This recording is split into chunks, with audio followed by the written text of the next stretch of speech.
मनीष जी, सबसे पहले तो वेब दुनिया की ओर से मैं आपका स्वागत करता हूँ।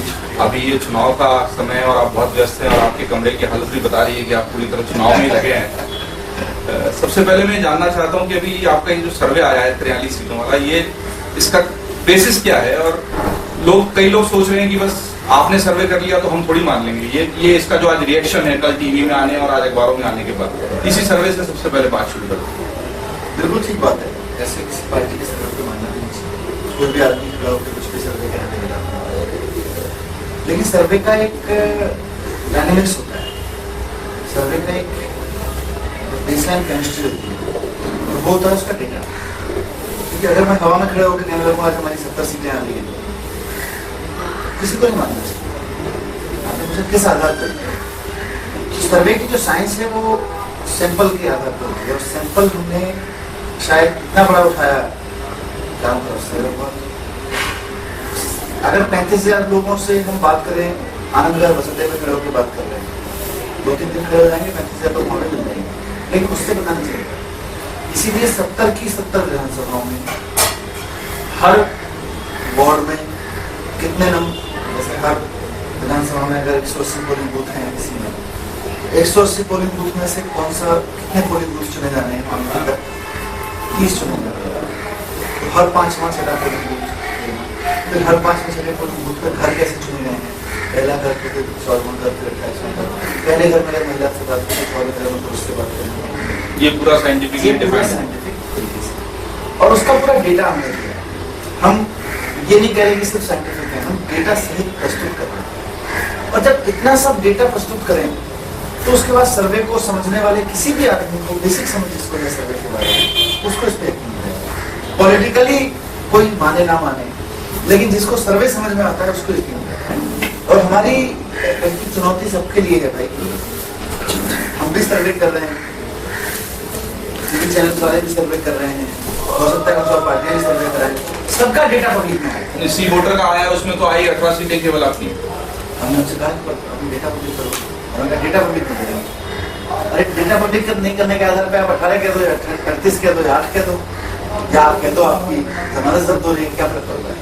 लेकिन डेटा दो ना, किससे आपने बात की उस, और फिर सिर्फ कितने लोगों से बात की पे काम नहीं चलेगा।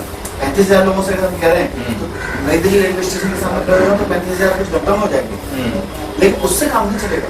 उनका स्प्रेड क्या है, ज्योग्राफिकल स्प्रेड क्या है, सोशल इकोनॉमिकल स्प्रेड क्या है, जेंडर स्प्रेड क्या है, ये सारी चीजें जब तक आप नहीं पब्लिक करेंगे। हमने अपने सर्वे के बारे में एक ही चीज बताई और चुनौती करें।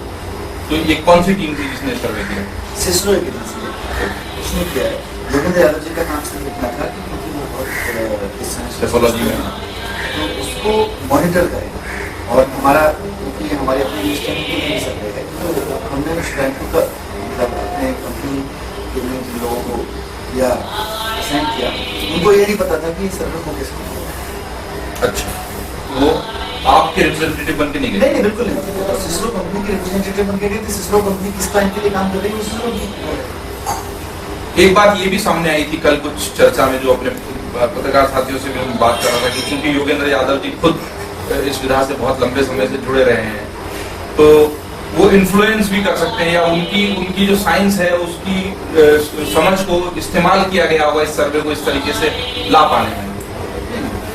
रिजल्ट्स ला पाने में नहीं, इस सर्वे को करने में मुझे उनकी एक्सपर्टीज का उपयोग, उनकी जो समझ है निश्चित रूप से उसके बिना इतना साइंटिफिक सर्वे हमारी औकात नहीं है। मुझे नहीं समझ आता सर्वे, और धीरे धीरे उनसे समझ में आ रहा है जो समझ में आ रहा है। पर रिजल्ट्स लाने में फिर हम किसको बेवकूफ करेंगे?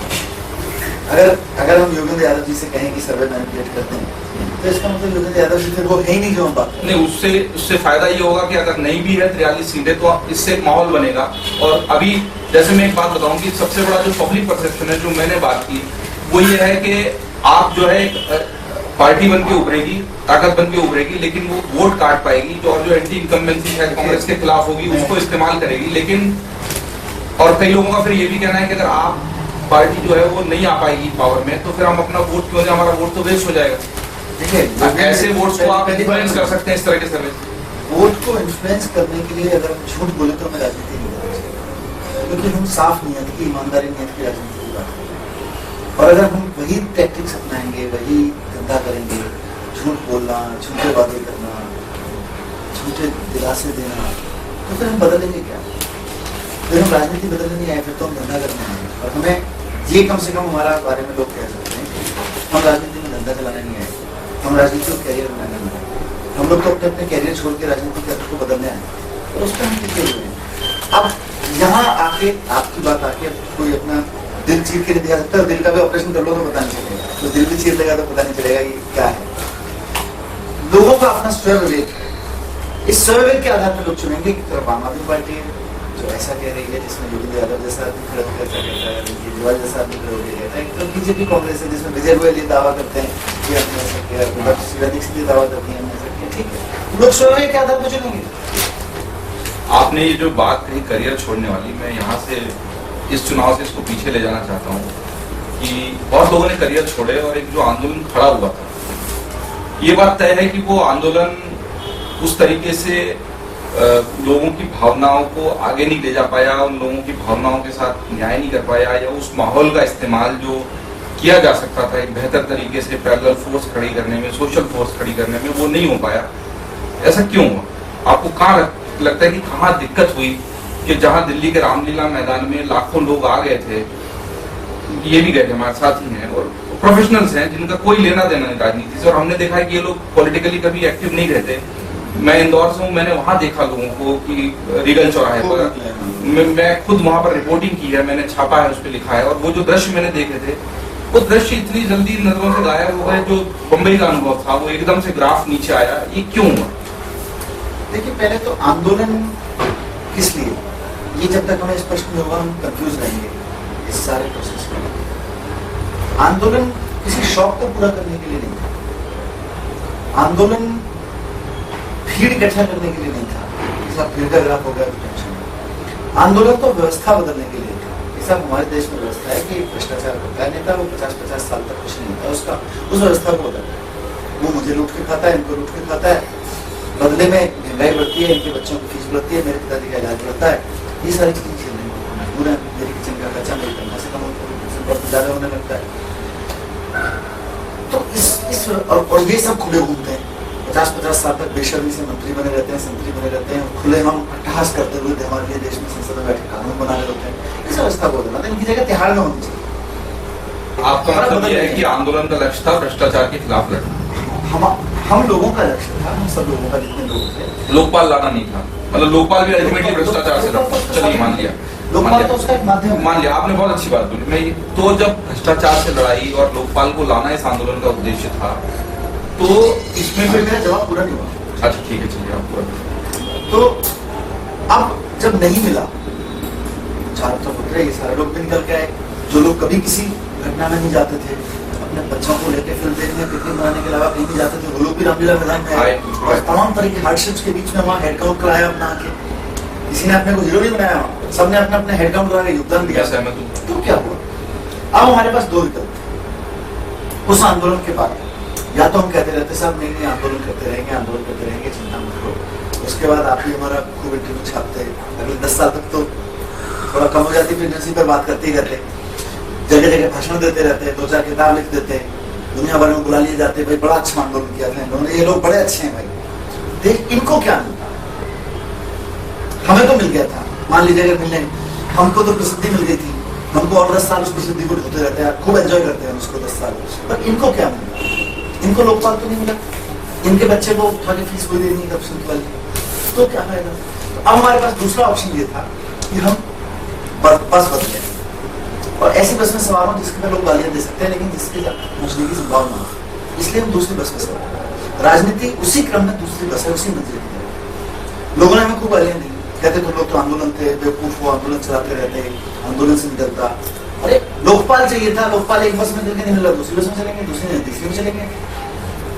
लेकिन एक बहुत बड़े तबके का ये भी मानना है कि शुरू से दूसरी बस ही मकसद था और उन पॉलिटिकल एम्बिशंस को पूरा करना शुरू से ही एक ग्रुप के जहन में था, और इसीलिए आंदोलन के कुछ साथी टूट भी गए। और मुझे लगता है आंदोलन के साथियों का टूटना, देखा जाए तो 2-3 साथियों के टूटने से वैसे, पर एक ऐसी विचारधारा जिसके लिए इतने लाखों लोग एक साथ आ गए थे, उसमें से ऐसे बड़े साथी और जो एक प्रणेता आंदोलन का, जो आइकन था, वो खुद अलग हो गया। अन्ना हजारे का इस आंदोलन से अलग होना, पॉलिटिकल एम्बिशन में भी तो कह सकते थे कि हाँ ठीक है, मैं भले खुद पॉलिटिक्स नहीं करूंगा, पर पीछे से बैठ के पॉलिटिकल को इसलिए सपोर्ट करूंगा कि मुझे भी लगता है कि दूसरी बस से हम लक्ष्य को पा सकते हैं। आप अन्ना हजारे को कन्विंस क्यों नहीं करा पाए, ये चीज। दूसरा ये कि पॉलिटिकल एम्बिशंस पहले से ही थे और इस आंदोलन के पीछे से छुप के वो एम्बिशंस बाद में सामने आए, इन दोनों का जवाब मुझे चाहिए। दो तरह के लोग हैं, तीन तरह के नहीं, एक बड़ा वर्ग तो ये कह रहा है कि डिसीजन ठीक था, एक छोटा सा वर्ग है जिसको लगता है कि हमारा आंदोलन की रक्षा था, हमको आंदोलन करना चाहिए, और एक बहुत छोटा सा वर्ग है जो कह रहा है कि मोटिव खराब था, पहले से मोटिव था। ये वर्ग वो वर्ग है जिसके इंटरेस्ट है वर्ग में, जिसको लग रहा है यार ये लोग अगर जंतर मंतर पे बैठ के भूखे बैठे रहते हैं, इनमें से दो चार टपक भी जाते तो क्या फर्क था, इनके नाम पर लोग राजनीति से कर लेते हैं। वो सारे लोग अब ये कहने लगे साहब ये तो बर्बाद हो गया, इनका तो पहले से लक्ष्य ऐसा था, उनको तो पहले से ही पता था राजनीति में आएंगे। क्यों? क्योंकि उनको लग रहा था ये आंदोलनकारी जंतर पे बैठ के रामलीला मैदान में बैठ के दीवार पोतते रहे और हम उस पर पार्टी अपनी अपनी पार्टी का नाम लिखेंगे। सब बड़े खुश थे, हमें से दो चार मर भी जाते तो उनको और खुशी होती, और शहादत के नाम पे भी अपने अपने नाम लिख लेते हैं। अचानक हमने कहा भाई हम तो यहाँ नया नाम लिखेंगे, भागो तुम लोग, तुम में से किसी का नाम नहीं लिखेंगे। अब उनके पेट में दर्द हो रहा है, बोले ये क्या हो गया, ये तो पहले से खराब थी, नीयत खराब थी लोगों की। कुछ लोग हैं जो जनरली ये सोचते हैं कि आंदोलन नहीं करना था, कुछ लोग बहुत छोटा वर्ग है, पर वो लोग मायने, उनके विचार मायने रखते हैं। मुझे लगता है कि वो जेन्युइन लोग हैं, काम कर रहे हैं, मायने रखते हैं। ये उनसे मतभेद नहीं, उनसे सिर्फ इतना है कि हमें ये लगता है कि आप अन्ना हजारे क्यों, कुछ लोग बोले थे बेकार, अन्ना हमारे लिए सबके सबसे ऊपर